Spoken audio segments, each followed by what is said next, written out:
दोस्तों स्वागत है आपका मेरे YouTube चैनल इंग्लिश बाबू पर। और आज मैं फिर हाजिर हूँ आपके साथ एक स्टोरी लेकर। और दोस्तों आज की ये जो स्टोरी है बहुत ही छोटी सी स्टोरी है, लेकिन इसके अंदर आपको बहुत अच्छा संदेश मिलेगा कहानी के एंड में।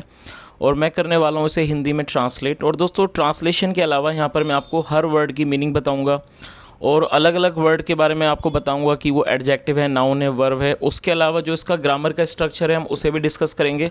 और जो वर्ड्स की जो करेक्ट प्रोनाउंसिएशन होती है मैं आपको उसके बारे में ही बताऊंगा। तो दोस्तों ये वीडियो आपके लिए बहुत ही ज़्यादा बेनिफिशियल होगा। तो चलिए आज के इस वीडियो को हम शुरू करते हैं।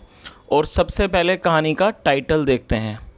कहानी का टाइटल है God helps those who help themselves. तो इसका क्या मतलब हुआ? देखिए दोज का मतलब होता है उनकी और देमसेल्व्स का मतलब होता है अपने आप। तो इसका क्या मतलब हुआ? गॉड हेल्प्स दोज मतलब कि ईश्वर उनकी मदद करता है। हु, अब ये जो हु है ये एक रिलेटिव प्रोनाउन है। जब हम किसी व्यक्ति से कुछ रिलेट करना चाहते हैं तो हु का प्रयोग किया जाता है। तो क्या मतलब हुआ? हु हेल्प देमसेल्व्स मतलब जो खुद की मदद करते हैं। तो इस पूरी लाइन का क्या मतलब हुआ? God helps those who help themselves, ईश्वर उसकी मदद करता है जो अपनी मदद खुद करते हैं, जो खुद की मदद करते हैं। तो दोस्तों ये इस कहानी का टाइटल था, शीर्षक है। अब मैं इसे पढ़ना शुरू करता हूँ। आपसे रिक्वेस्ट है आप इसे पूरे ध्यान से सुने, क्योंकि यहाँ पर आपको मैं हर वर्ड की मीनिंग बताने वाला हूँ और यहाँ पर हम ग्रामर का स्ट्रक्चर भी डिस्कस करेंगे। तो चलिए इसको शुरू करते हैं। Once a rich merchant left his city to go to another country for trade. क्या मतलब हुआ इसका? देखिए वंस का मतलब होता है एक बार। और दोस्तों स्टोरी को शुरू करने से पहले यहाँ पर मैं आपको एक बात बताना चाहूँगा। जो भी स्टोरीज़ होती हैं वो पास्ट इंडेफिनिट में ही होती हैं। और पास्ट इंडेफिनिट में जब भी हम कोई ऐसा वाक्य बनाते हैं जो कि अफर्मेटिव का होता है, वहाँ वर्ब की सेकंड फॉर्म का ही प्रयोग किया जाता है। तो आप इन चीज़ों को याद रखें। और जैसे मैंने आपको बताया कि जो स्टोरी है ये भी पास्ट इंडेफिनिट में है, तो यहाँ पर आपको कई सारे सेकंड फॉर्म सीखने को मिलेंगी। तो चलिए इसको देखते हैं, इसका क्या मतलब हुआ। वंस एक बार, अ रिच मर्चेंट मतलब एक अमीर व्यापारी, मर्चेंट मतलब व्यापारी या इसको सौदागर भी बोलते हैं, एक सौदागर व्यापारी। लेफ्ट, ये लीव की सेकंड फॉर्म है। लेफ्ट मतलब कि रवाना, इसका मतलब होता है छोड़ना या फिर रवाना होना। ये लीव की सेकंड फॉर्म है। लेफ्ट हिज सिटी, उसने अपने शहर को छोड़ा। टू गो जाने के लिए, टू अनदर कंट्री एक दूसरे देश, फॉर ट्रेड मतलब कि व्यापार के लिए। तो इस पूरी लाइन का क्या मतलब हुआ कि एक बार एक अमीर व्यापारी ने अपने शहर को छोड़ा दूसरे देश जाने के लिए। किस लिए? फॉर ट्रेड मतलब बिजनेस के लिए, व्यापार के लिए। चलिए ट्रेड का मतलब होता है किसी भी तरह का व्यापार, व्यवसाय, व्यापार, उसे ट्रेड कहा जाता है। आगे देखिए, he was going by a ship. देखिए गोइंग बाय का मतलब होता है जब किसी भी साधन से जाया जाता है तो वहाँ पर गोइंग बाय लगाते हैं। इसको आप इसे आप नोट कर सकते हैं। जैसे मान लीजिए आप बोल रहे हैं कि मैं ट्रेन से जा रहा था, तो आप बोलोगे I was going by a train. और दूसरी बात ये, जब भी वॉज या वर के बाद फोर्थ फॉर्म का प्रयोग किया जाता है तो पास्ट कॉन्टिन्यूस का सेंटेंस होता है। तो ये जो हमारा वाक्य है ही वॉज गोइंग, ये पास्ट कॉन्टिन्यूस का सेंटेंस है। और दोस्तों पास्ट कॉन्टिन्यूस के अंदर दो हेल्पिंग वर्ब होती हैं, वॉज वर। आपको ध्यान रखना है यदि आपका सब्जेक्ट ही, शी या कोई सिंगुलर नाउन होगा तो वहाँ पर वॉज का प्रयोग किया जाता है। तो यहाँ जो वाक्य है, वाक्य के अंदर जो ही है ये सब्जेक्ट है, तो ही के साथ वॉज का प्रयोग किया जाता है और वॉज वर के बाद फोर्थ फॉर्म आती है। तो इसका क्या मतलब हुआ? He was going by a ship, वह एक जहाज से जा रहा था। शिप का मतलब होता है पानी वाला जहाज। तो क्या मतलब है इस पूरी लाइन का? He was going by a ship, वो एक पानी के जहाज से जा रहा था। He was carrying Trunks. देखिए कैरी का मतलब होता है ढोना, ले जाना, और ट्रंक होते हैं संदूक। तो क्या मतलब हुआ? ही वॉज कैरिंग ट्रंक्स, वह संदूकों को ले जा रहा था। फुल ऑफ गोल्ड, और वो ट्रंक्स जो संदूक थे वो क्या थे? फुल ऑफ गोल्ड थे, मतलब सोने से, फुल ऑफ गोल्ड कॉइन्स मतलब सोने के सिक्कों से भरे हुए थे। एंड, और प्रीशियस जेम्स मतलब प्रीशियस का मतलब है कीमती, बहुमूल्य, और जो बहुमूल्य जेम्स मतलब कि रत्न, विद हिम अपने साथ। तो इस पूरी लाइन का क्या मतलब हुआ? He was carrying Trunks full of gold coins and precious James with him, वह अपने साथ सोने के सिक्कों से भरे हुए संदूक और कीमती रत्न ले जा रहा था। विद हिम मतलब अपने साथ। चलिए आगे देखिए।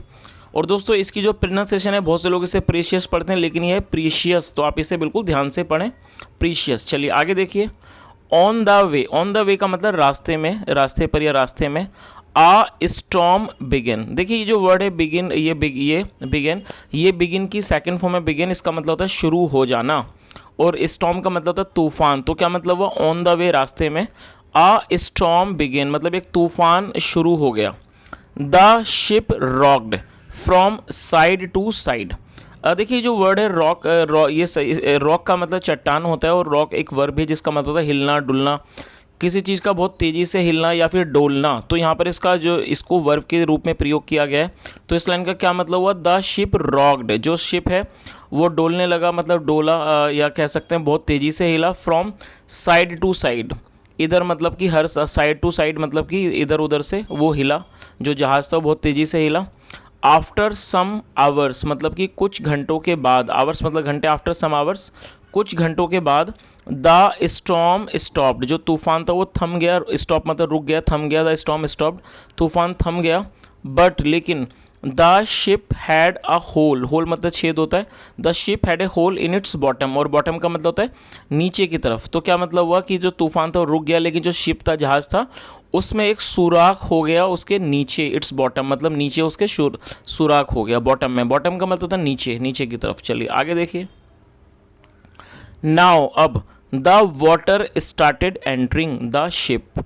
स्टार्टेड का मतलब होता है किसी चीज़ का शुरू हो जाना, और एंटर का मतलब होता है प्रवेश करना, घुसना। तो क्या मतलब हुआ, नाउ अब the water started entering the ship, अब जो है अब पानी जहाज में घुसने लगा। तो इस पूरी लाइन का क्या मतलब हुआ कि अब जो है अब पानी जहाज में घुसने लगा।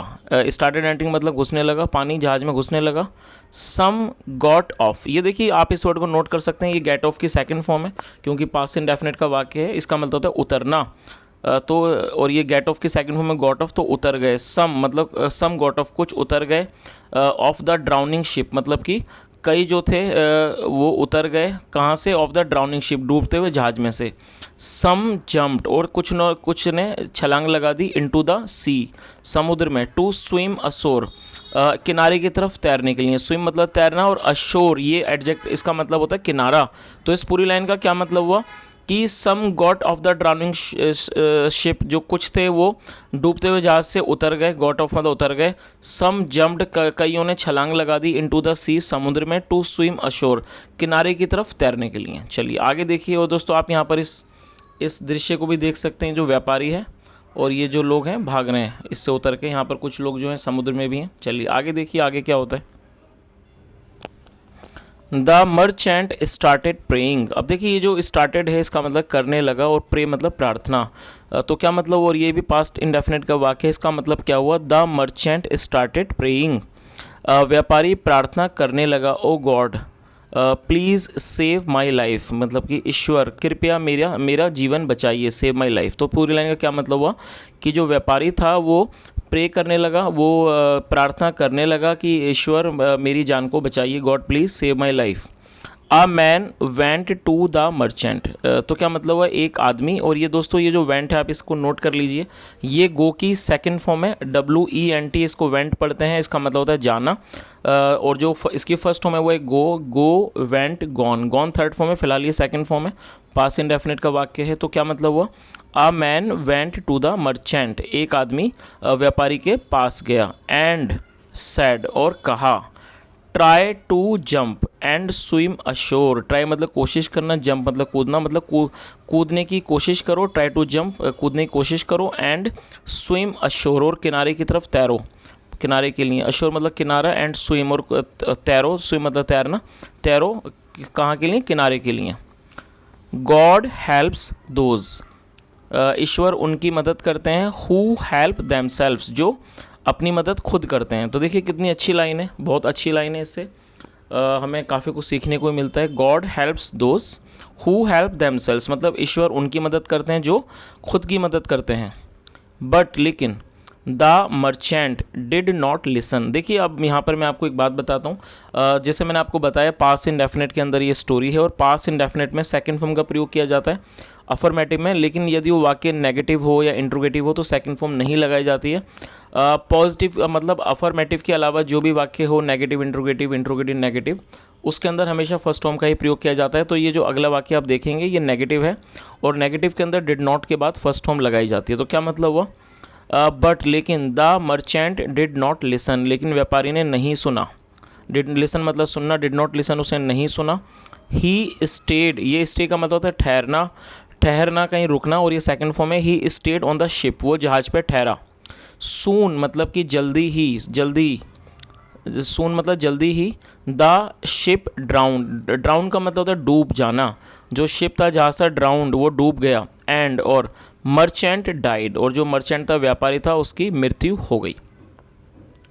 तो दोस्तों ये कहानी, और मैं उम्मीद करता हूँ कि कहानी से आपको बहुत अच्छी शिक्षा मिली होगी, आपको कुछ सीखने को मिला होगा। जैसे हमने इस स्टोरी में देखा, वो जो व्यापारी था जब उसने देखा कि वो उस तूफ़ान की वजह से उस जहाज़ में छेद हो गया और वो डूबने लगा, तो ज़्यादातर लोग कूद के भागने लगे, लेकिन वो जो व्यापारी था वो सिर्फ भगवान से प्रार्थना कर रहा था कि मुझे बचाओ, लेकिन उसने अपनी तरफ से कोई भी प्रयास नहीं किए अपने जीवन को बचाने के, और जिसकी वजह से अंत में उसकी मृत्यु हुई। तो जिससे हमें क्या शिक्षा मिलती है कि यदि हम खुद की मदद नहीं करेंगे तो ईश्वर भी हमारी मदद नहीं करेगा। तो कई बार हम अपने जीवन में देखते हैं बहुत सारे लोग कोई भी प्रयास नहीं करते, वो सिर्फ प्रार्थना करते हैं।